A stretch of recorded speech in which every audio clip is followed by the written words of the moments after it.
My name is Dalia Ellison, and I'm an associate real estate broker with Douglas Elliman and have over 20 years of experience in the real estate industry.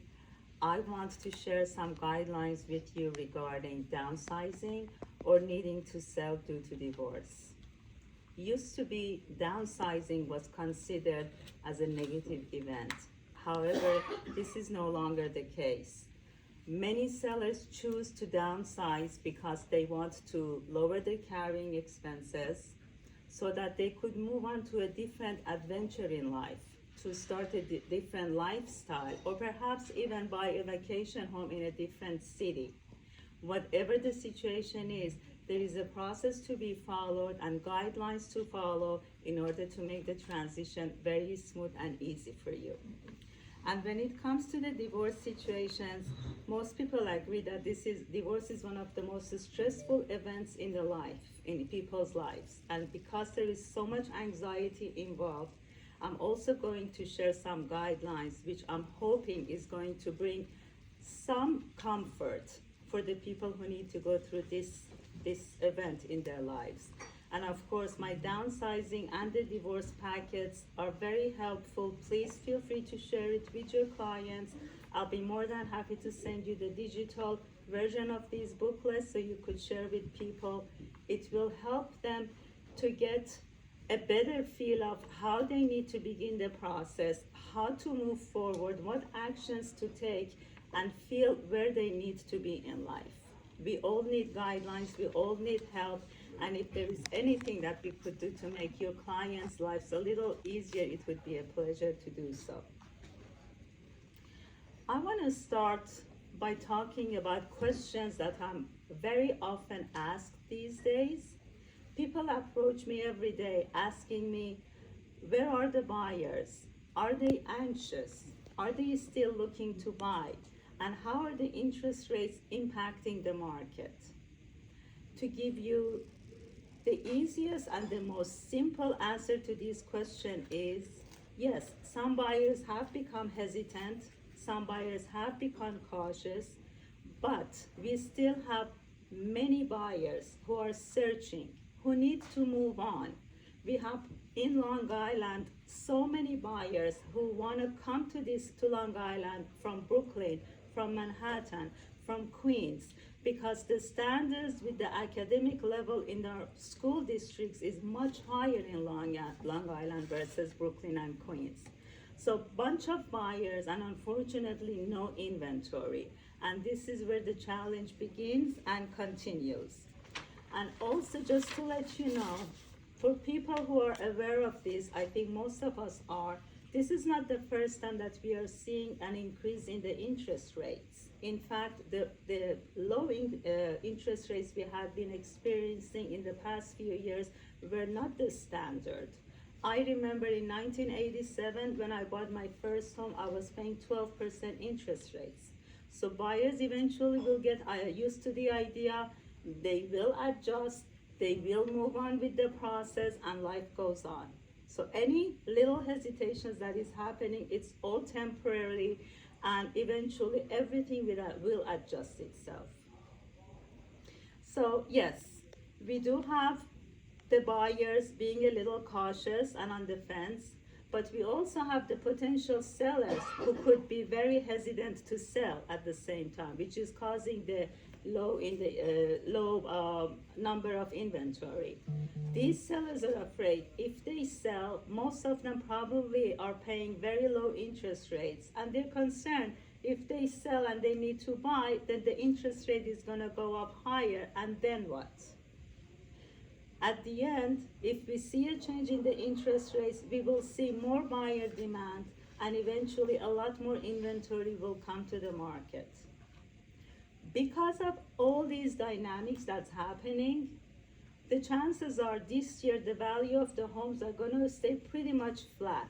On one hand, people are not buying as much as they want. On the other hand, there is no inventory to counteract it. And again, we will see a change of value once we see a change in the interest rates. But perhaps the biggest question of all is, do I buy first or do I sell first? That's a very important question that most people have in mind.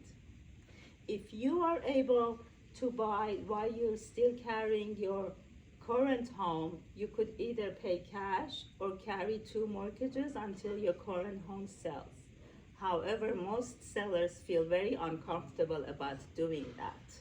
So the way we guide them, and this is a very sensitive guidance that needs to be tailored to individual sellers, we will time everything and we synchronize everything. And as soon as their current home is ready to go to contract, this is when we start to make the negotiations and go to contract on the next home. So having the expert advice, the right professional by your side, will make this transition easy for you. With all of this said, if you are considering whether downsizing is right for you or not, I'm going to ask you to ask yourself a few questions so that it would be a test for you to see whether this process is right for you or not. Ask yourself, am I trying to downsize because I want to have a different lifestyle? Or am I doing this in order to be able to lower my carrying expenses? The next question you should ask yourself is, what will it cost me to purchase my next home? And what timeline I will need to be able to make all of this happen? If you are able to come up with the answer to these questions, you will be able to start a transition plan that will be optimal for you and practical for you and your future. Now, a few pointers that I want you to keep in mind if you decide downsizing is for you. As I mentioned, make sure you speak with anyone who will be needed during this transitional time. You contact them and you stay in touch with them well in advance. You need to have these professionals by your side to make this transition as seamless as possible. I also ask you, if you are deciding to move out of town, to do your research. Ask your current realtor to connect you with a knowledgeable realtor who's local to that particular town or city. And go visit the city, stay there for a while if possible, to see if this is really the right move for you or not. We may also have another situation when people decide to move to a condominium or to a retirement community.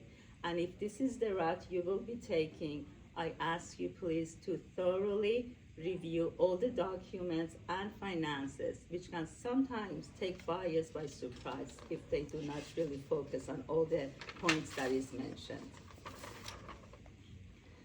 Now, when it comes time to sell because of divorce, all these rules that we've been talking about are still relevant about the divorce as well.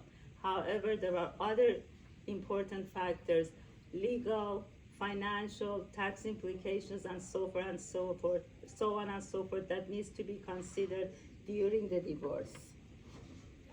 As Jackie mentioned, we have different scenarios that happens during a divorce. I often see the situations that's categorized in 3-4 different scenarios.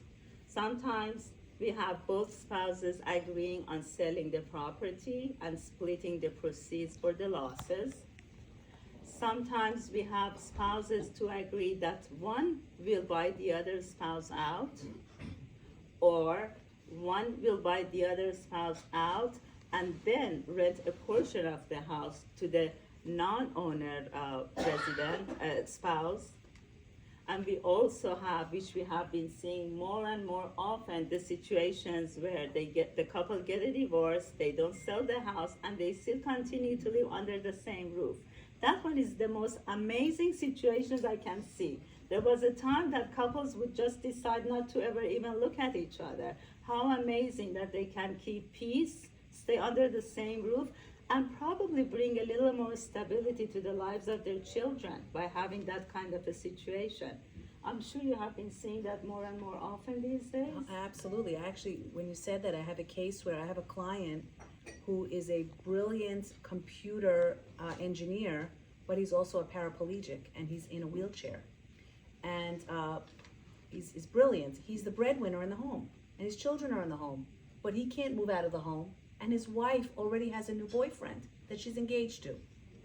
Believe it or not, this family is agreeing that he's going to stay in the house on the first floor.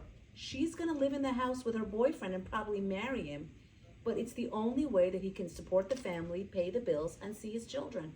I mean, again, it's amazing to me that when the possibilities are presented and people are open-minded and forgiving and very into joint custody, it's amazing. This new paradigm of divorce is really different than a generation ago. So sorry to interrupt, but No. I could come up with a scenario for almost anything. But this is what's possible out there when people are willing to expand the possibilities. I love that. I Yeah. personally live for my children. They are my lifelines, and the most important situation and concern for me during my own divorce was their livelihood and their own happiness. And how wonderful to be able to have this divorce amicably for the sake of their kids, and putting your own differences aside and not being, for a lack of a better word, selfish, and Yeah. focus on the children's lives. Sure. So once you go through these different scenarios and you decide what is the right situation as decision for you, we can go on focusing on home valuations and on pricing strategies.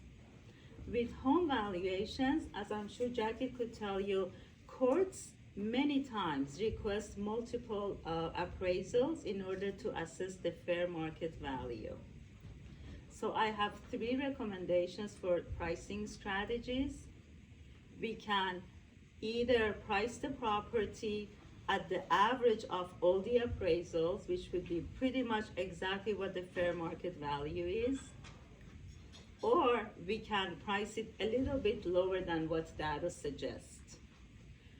If we do that, believe it or not, we have been seeing it that if a property is priced a little under the value, it ends up selling for even much higher than expected because of the due competition that it's created, which results in a bidding war, and which we have been seeing more and more these days. And the fact that you decide to bring it a little bit lower than the actual market price, bring it to the market a little lower, is ideal for the couples who need to finish this whole situation quicker and are motivated. And many times it works even better than they had expected it to work out.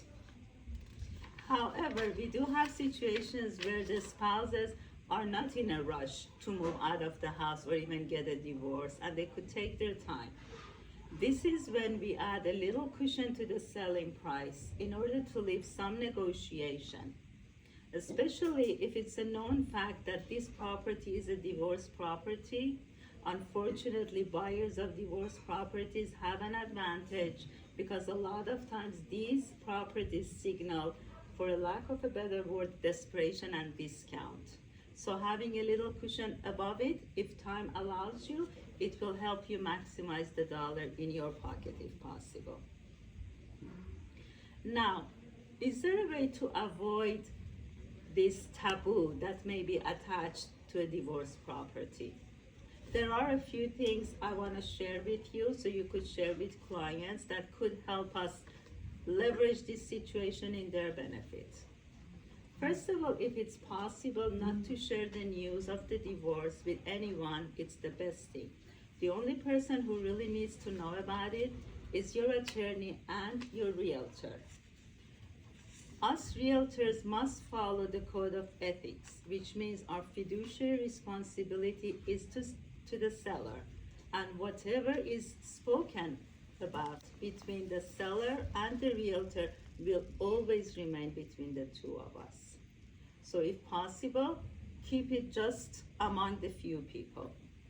Also, if it's possible, it's best that both spouses have one realtor, the same realtor who will represent them in this dynamic. However, there are times that each spouse would prefer to have their own realtor to represent them individually.